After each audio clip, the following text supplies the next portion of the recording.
Here we go.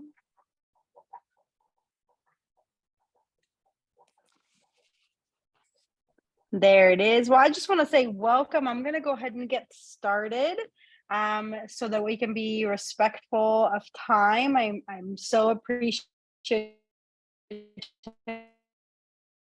of everybody logging on tonight to hear put together for us on cancer and nutrition and the important role that food plays and lifestyle in the prevention, treatment, and remission of cancer. I'm Teddy Brosey. I'm a family medicine physician in Virginia, and I love to talk about food as medicine. And so, somebody could just interrupt me if the internet starts to go out, that would be great. Or if you can't hear me very well because of my voice. It's a little bit about my story. I'm very, very passionate on the topic of lifestyle medicine.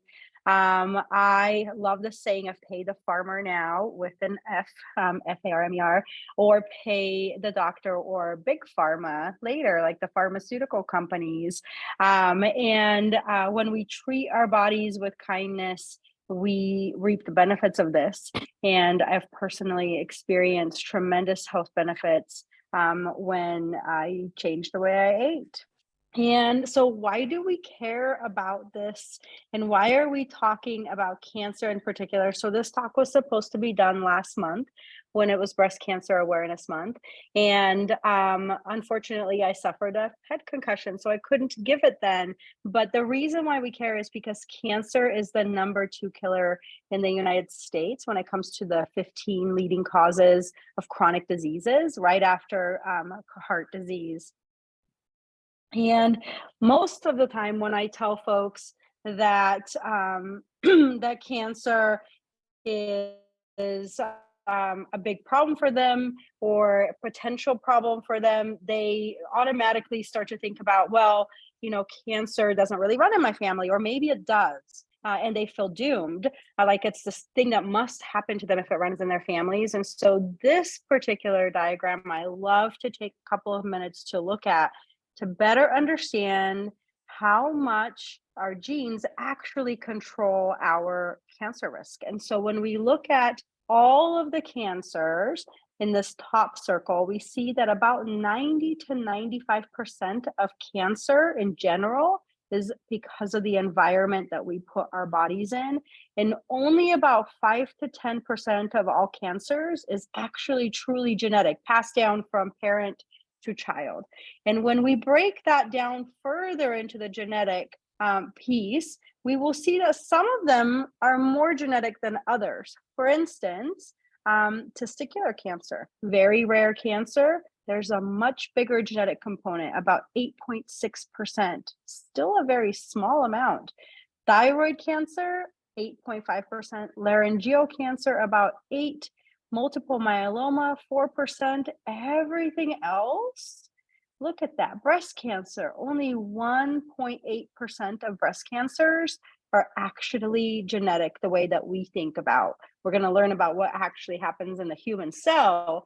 But the way I think about this is, gosh, like my mom, my grandma, my aunts, sisters that have had breast cancer. Surely, if there is a genetic component, your risk is much higher. But as a general, in the general population, we as women, our breast cancer risk does not come from our genetics. It comes from our environment. And all of these other cancers as well. Colorectal cancer has been making the news in the last week or so because of Christy Alley's passing. Only about 2.5% of colorectal cancer is because of genetics. Lung, that one seems to make more sense to people because we associate that one with this next diagram, which is tobacco use, right? And so this next diagram is going to look at the environmental factors, and this breaks it down to the different parts of lifestyle. So we've got diet.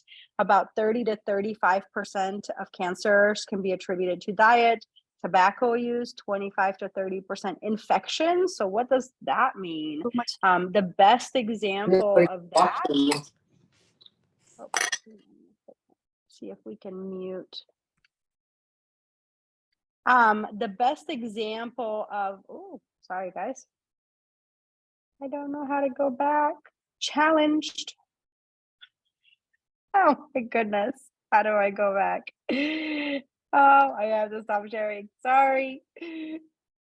You do not have to be great at giving PowerPoints in order to be able to do talks like this. This just goes to show you that you do not.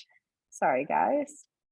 I have no idea how to go back when I am sharing that screen. So we'll do it the old fashioned way. So here we go. So what is infection? So the HPV virus, if you've ever heard about the HPV virus, is the one of the biggest ones that comes to mind because it causes cervical cancer. But a lot of viruses are actually triggers for something going on in the human cell, which can then trigger some sort of cancer formation.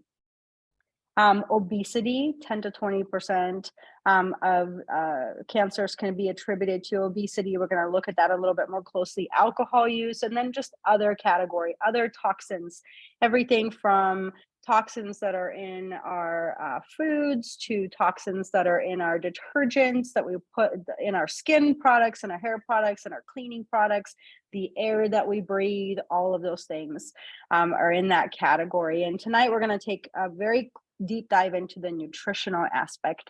And so this is the state of our health, especially when you look at our diet here in the United States. This is my life, especially during COVID, during the pandemic. You know, we were sitting working in front of our computers. There was a pretty big burden of weight gain, anywhere from 10 to 20 pounds in the general population in the United States. We all just sort of did this Netflix and chill. We were super stressed. And then we have this culture of overindulgent food. So who's going to want the fruit? And if you stick the cannolis in front of them, right? Like I wouldn't necessarily be wanting the fruit, and neither would my children. And what do we actually eat? So I love this diagram because it shows us that this is what we are actually consuming. About 63% of the US diet is highly processed foods. About 25% comes from animal foods like dairy, meat, eggs, fish, those kinds of things. And only about 12% comes from plants, but that's only if you count things like tomato sauce on pizza and French fries. If you actually took away tomato sauce, ketchup, French fries, you're only left with about 6% of the American diet coming truly from plants. That just blows my mind. And so as a consequence of that, this is what has happened to our obesity rates. They started off being about in the most obese states, about 15 to 19% of the population, starting since 1990. Then going to about 20 to 24% of the population. Then we're looking at more than 30% of the population in some of these really dark red states. In 2011, now we were starting to still kind of see more of those 30 to 35% orange states. And then we had, this is the most recent data, actually, yeah, this is the most recent data, 2017, we actually had to put a new number on there. More than 35% of those dark red states have an obesity, obese people, more than 35% of their population. And why do we care about obesity in particular? It's because it's associated with all of these things that we see on the screen here. But we're talking in particular about cancer, and cancer, obesity is a huge risk factor for increased breast cancer, uterine cancer, colon cancer, cancer of the esophagus, pancreas, kidneys, and prostate. And our cancer rates continue to climb in spite of our treatments getting better. So we have fewer people dying from cancer, thankfully, because some of our treatments are getting better, but more and more people actually getting diagnosed with cancer every year. And why is that? Like, what actually causes cancer? And so here is a really nice diagram that shows us some of the root cause factors of this. Of course, we already talked about obesity. We talked about some of the chronic diseases. Type 2 diabetes is a huge risk factor for cancer. Your cancer risk is tremendously increased if you're a diabetic. Sedentary lifestyle, weakened immune system. Your immune system, one of its jobs is to go out there and scavenge it's like a scavenger hunt, constantly looking for cancer cells to tag them and to destroy them. And so if we have a weakened immune system or a immune system that's too busy doing other things, it can't really do that function. Poor diet, nutrient deficiencies, genetics, of course, there's always a genetic component. Stress. Hello, who's stressed? This has been a terribly stressful year. Stress is a huge risk factor. Smoking and alcohol use. There's a study that came out that said there is really no amount of alcohol that is safe for cancer risk. That doesn't mean you should not have a single drink ever. However, we should definitely be mindful, and we should know that it increases our risk of getting cancer if it's something that we do on a regular basis. Environmental toxins and pharmaceutical drugs are not risk-free either. And all of these factors cause this chronic inflammatory state, this oxidative stress. And what does this oxidative stress, when you mix that in with the oxygen, which we all breathe in, you create these free radicals, and these free radicals attack the human cell, and it punches these little holes into it. And when that happens, you see that this is another great picture of that. It kind of attacks it. This is our healthy cell. It attacks it, and then it just destroys it. And this is actually what aging looks like. The more that this happens, the more that our body ages. And a perfect example of this that we see out in nature is rust. This is free radical formation on metal. Something similar happening inside the body. And if we cut an apple, we can see a great example of what oxidative stress and the aging process looks like. It's that browning piece that happens after the apple's been sitting out, cut for maybe just a couple of minutes. But when we add a lemon to it, then we notice that this process takes a lot longer. And so what do lemons have? They have lots of these antioxidants. Oh, we have somebody with a question.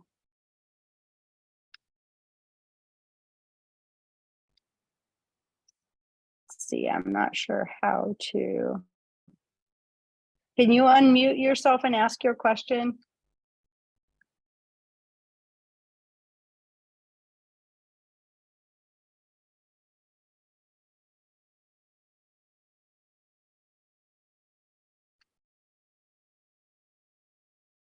All right, well, I'm going to keep going, and then we can try to answer it at the end. Okay. Oh, maybe here it is. Here's this. You can't look at the chat.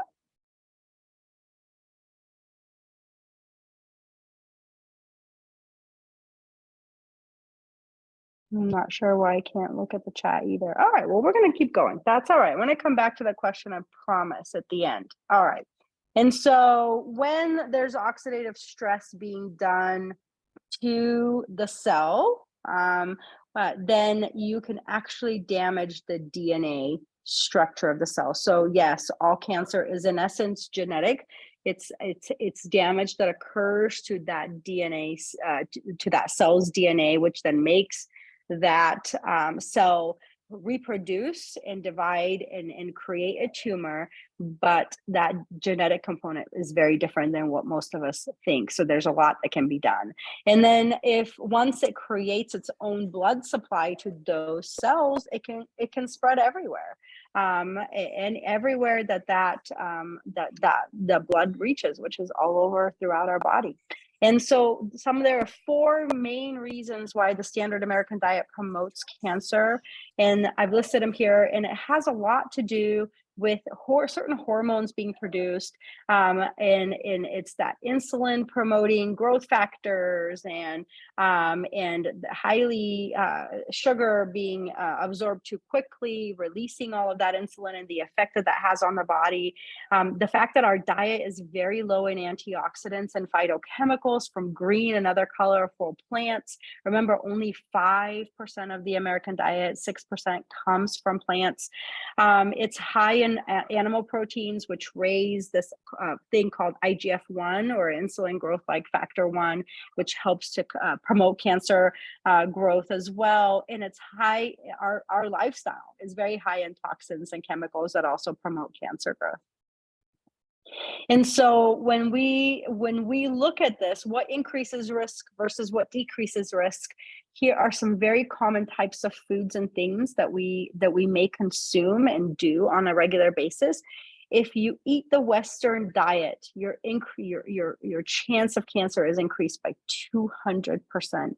This is why we have such high cancer rates in our society. If you drink milk, your risk for prostate cancer is up by 60% because of the estrogen that is in cow's milk.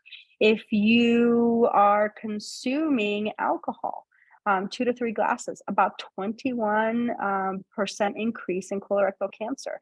And so this is per day. If you're consuming 2 or 3 glasses of daily, so right, this is daily intake per day. If you consume processed meats, 21% increased risk of colon cancer. If you eat cruciferous vegetables, you have a decrease in 18% in cancer. If you add other fruits and vegetables, more of a decrease. If you add soy, 30% decrease.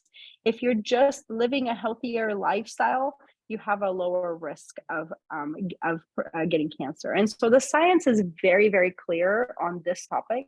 The more fruits and vegetables that we're consuming, the lower our risk for cancer is going to be. And it's never too late.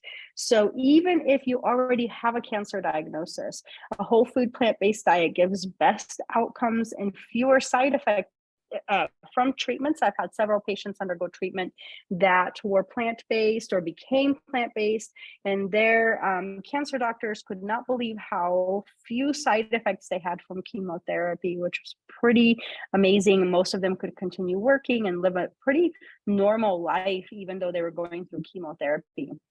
If you're a cancer survivor, your cancer recurrence rate is significantly lower when you consume a whole food plant-based diet that's rich in fruits and vegetables. And even if you're like, but Teddy, I cannot eat 100% this way, any increase in your fruit and vegetable intake will have significant impacts on your overall cancer risk, and also in the recurrence. And so I love this quote from Dr. Furman, because he talks about a nutritarian diet, which is a whole food plant-based diet that is very rich in fruits and vegetables, has the power to repair defects that can lead to cancer, detoxify those carcinogens, cause cancer cell death, cut off the blood supply to growing tumors. And we're going to talk about a couple of foods in particular that do that, and stimulate the immune system to recognize, repair those abnormalities, and even fight and kill cancer cells.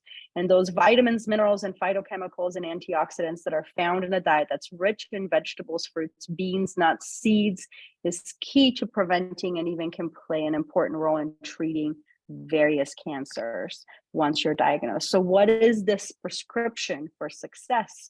And that is to eat those G bombs that he just mentions, that we're going to go into just a little bit more information in just a second, and adding some minimally processed soy a few times a week. Excuse me, eating lots of vegetables, but especially those cruciferous vegetables, reducing or eliminating our consumption of meat, eggs, and dairy, eating lots of tomatoes, especially those that are cooked, because lycopene is one of those nutrients that is better absorbed by the human body when it's cooked.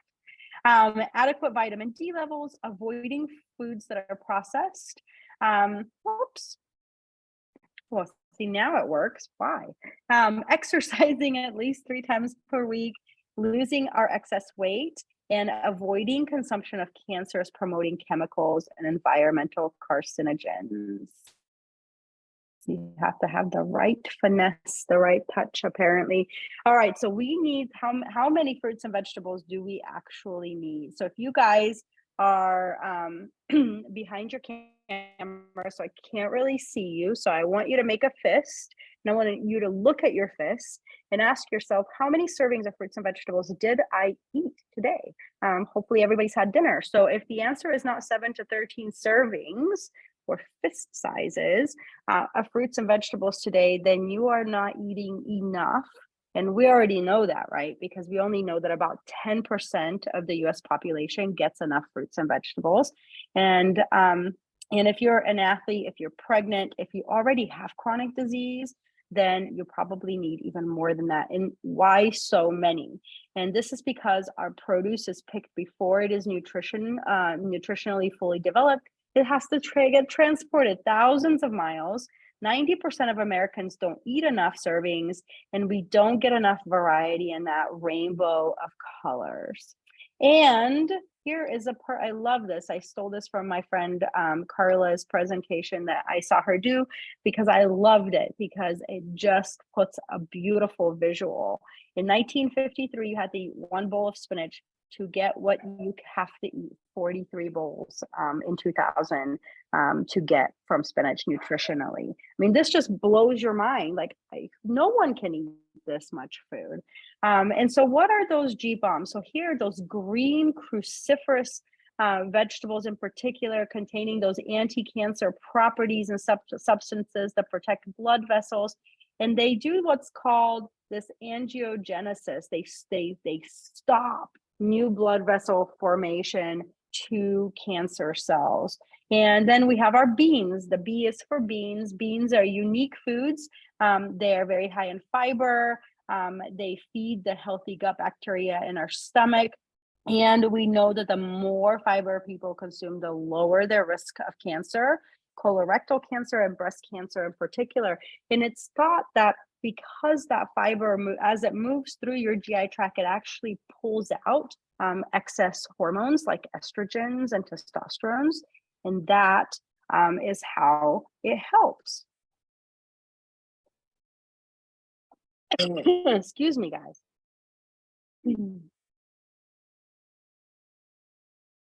I wish I could know how to mute myself.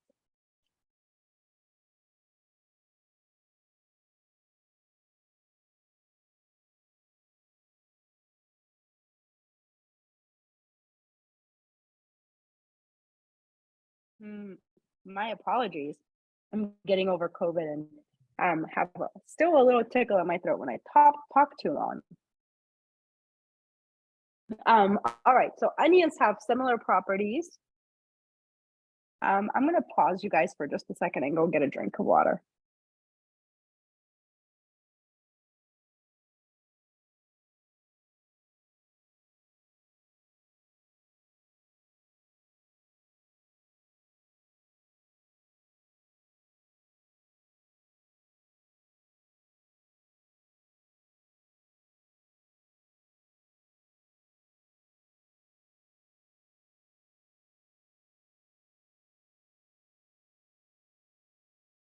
All right, let me try this one more time. So, onions have similar properties to green leafy vegetables. They have particular substances that will help reduce the risk of cancer by eliminating blood flow to cancer cells. And mushrooms also have one of the most powerful effects of this angiogenesis. They're also the only food that naturally produces vitamin D. They make it from the sun the way that we do. Berries are the B part of the GBOMs, and they are incredibly rich in antioxidants. There is no other food on the planet that is as rich as they are. Now, healthy fats, very necessary for us to absorb a lot of these key nutrients that help us have these fighting properties. And then soy. Soy has had a lot of controversy over the years, but the science is incredibly clear on soy now, that the more soy that we eat, the less of cancer risk that we have, and in particular, breast cancer risk is reduced by 30%. And I don't know of very many things that can reduce your cancer risk the way that soy can do it. And then sprouts, one of the most potent cancer fighting food on the planet are broccoli sprouts. And they're so easy to do at home. I'll show you guys a little kit that you can get on Amazon for less than $15 to really help with that. And so the fruits and vegetables that we consume really help support that DNA structure. And as a family physician, I oftentimes get the question, I was like, well, what vitamins should I be taking? Clearly, I'm not eating enough. And about 70% of us in the United States try to bridge that gap with a multivitamin. And a multivitamin is going to extract, it's going to take something like the apple and it's going to take and extract about 10 or 20 things out of it. But it doesn't replace the apple because the apple has about 10,000 things, 10,000 phytonutrients that are working together in synergy, making all of those ingredients work the way that they were designed in the human body. And so for that reason, this is what my family does. We bridge the gap with Juice Plus. And what is, Juice Plus? And this is, love this product. I love putting this in my body, is because it is incredibly simple and it gives me all of this variety of plants that I can't typically consume. I can't eat pomegranate and Concord grapes and cacao and kale every single day. And I certainly can't even get some of these ingredients where I live in the country. And then what I love about the protein powder for Juice Plus is that every morning when I put this in my oatmeal, I've already got my broccoli sprouts, my mushrooms, and my soy. And I can really not worry about where I'm going to get those for the rest of the day. And if I happen to eat them, then that is where they're at. And I will often recommend this to my patients, and actually all of my patients that if they have a diagnosis of cancer, this is what I am recommending to them. And then I love the ability to grow our own vegetables right here in the kitchen. Like mine is literally sitting kitty corner with me. I love being able to grow all of my green leafies right here where I can just cut and consume them. And currently, like times like this where I'm limited, I can't go to the grocery store because my family had COVID. We didn't have to stop eating fresh veggies. And so Juice Plus is not really about treating any particular diseases or conditions. It is simply a healthful plant-based nutrition, very concentrated, delivers a very powerful punch, and it's supported by over 20 years of research, over 40 studies that have been done on a Juice Plus product. And for that reason is why I recommend it to my patients. It's really about bridging the gap. It's not, no matter where on the healthy food spectrum you are, whether you're a standard American diet eater or a plant-based eater like myself, what we saw with that spinach picture is that none of us can consume enough fruits and vegetables in a given day, on every day, consistently, day after day, year after year, to support our bodies the way that they need to be supported. And for that reason, I recommend bridging the gap with Juice Plus. So I'm going to stop here, stop sharing. And I'm going to open it up to a few questions.